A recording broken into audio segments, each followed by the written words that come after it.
speaking personally, what drew you to this period? What made you excited about this period? God, that's a good question.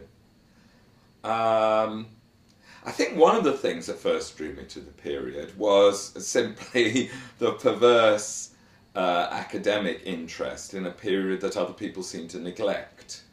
But then the 18th century generally became interesting to me because it seemed to be the period in which, for the first time, kind of in a literary way, but also in a sort of almost philosophical way, being modern was first invented. And it was therefore an age of sort of, to me, the more I read of it, unparalleled sort of irreverence and wit.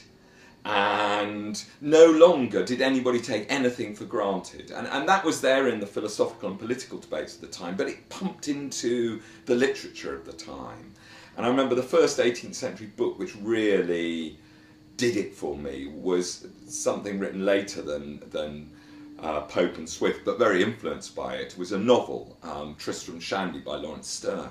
And there was this kind of middle-aged Yorkshire clergyman, and he wrote this book which is as weird, as funny, as clever as anything anybody had written in the 20th century. And it completely cured me of any of that sort of inclination to condescend to the past. Oh, you know, people in the past were like us except they knew less. No. In the 18th century they're cleverer than us, they were funnier than us, they were more brilliant than us, they used words better than us. And I've never kind of cured myself of that sense. Actually, the 18th century, I wouldn't want to live there, too smelly, no analgesics. But their literature is actually better than anything we can imagine.